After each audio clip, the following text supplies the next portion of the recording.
कार्तिक माह की महिमा। शरद पूर्णिमा के बाद चंद्रमा से निकलने वाली अमृतमयी किरणों का प्रभाव पूरे कार्तिक मास में रहता है।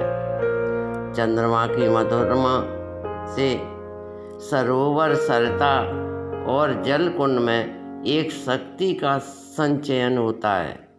इस कारण से कार्तिक मास में जल स्नान का विधान है। कुछ जगहों पर गांवों एवं उपनगरीय क्षेत्रों में पूरे कार्तिक में गंगा, यमुना, कावेरी आदि नदियों में स्नान की परिपाटी थी।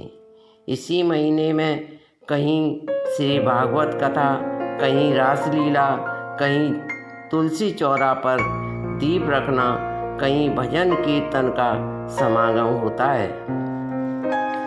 इसी पूर्णिमा के दिन भगवान भोलेनाथ ने त्रिपुरासुर नामक राक्षस का वध किया था और वे त्रिपुरारी नाम से जाने गए। इसी पूर्णिमा के दिन गुरु नानक जयंती भी मनाई जाती है। इसी पूर्णिमा के दिन वैकुंठ धाम में श्री तुलसी जी का प्राकट्य हुआ था, इसलिए इस दिन तुलसी जी की पूजा व आराधना की जाती है। इसी माह में श्री हरि ने प्रलय काल में चारों वेदों की रक्षा के लिए मत्स्य अवतार लिया था, इसलिए कार्तिक माह में भगवान विष्णु जी की पूजा बड़ी धूमधाम से, श्रद्धापूर्वक, बड़ी भक्तिभाव से की जाती है। कथा। एक नगर में एक सेठ और सेठानी रहते थे। वह भगवान की रोज पूजा करते थे। सेठ को अपनी पत्नी का पूजा करना अच्छा नहीं लगता था। इसी वजह से एक दिन सेठ ने सेठानी को घर से निकाल दिया। घर से निकालने पर वह जंगल की ओर गई तो देखा 4 आदमी मिट्टी खोदने का काम कर रहे हैं। उसने कहा, मुझे नौकरी पर रख लो। उन्होंने उसे रख लिया, लेकिन मिट्टी खोदने से सेठानी के हाथों में छाले पड़ गए और उसके बाल भी उड़ गए। उन आदमियों ने कहा कि बहन, लगता है तुम किसी अच्छे घर की महिला हो, तुम्हें काम करने की आदत नहीं है, हमारे घर का काम कर दिया करो।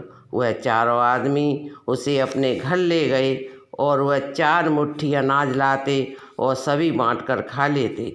एक दिन सेठानी ने कहा कि कल 8 मुट्ठी अनाज लाना। अगले दिन वह 8 मुट्ठी अनाज लाए और सेठानी पड़ोसिन के यहाँ से आग मांग लाई। उसने भोजन बनाया, विष्णु भगवान का भोग लगाया, फिर सभी को खाने को दिया। सारे भाई बोले, आज तो भोजन बड़ा स्वादिष्ट बना है। सेठानी ने कहा कि भगवान का झूठा है तो स्वाद ही होगा। सेठानी के जाने के बाद सेठ भूखा रहने लगा और आसपास के सारे लोग कहने लगे, ये तो सेठानी के भाग का खाता था। एक दिन सेठ अपनी सेठानी को ढूंढने चल पड़ा। वह उसी जंगल में पहुंच गया जहां चारों भाई मिट्टी खोद रहे थे।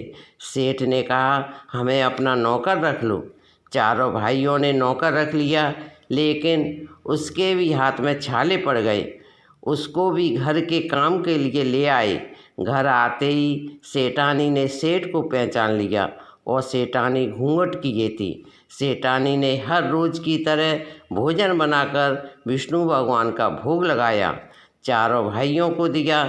जैसे ही वह सेठ को परोसने लगी, वैसे ही विष्णु भगवान ने उसका हाथ पकड़ लिया। भाई बोले, बहन क्या कर रही हो? वह बोली, मैं कुछ नहीं कर रही, मेरा हाथ तो विष्णु भगवान ने पकड़ लिया है। तब भाई बोले, हमें भी दर्शन कराओ। चारों भाइयों के सामने भगवान विष्णु प्रकट हो गए। सभी ने दर्शन किए।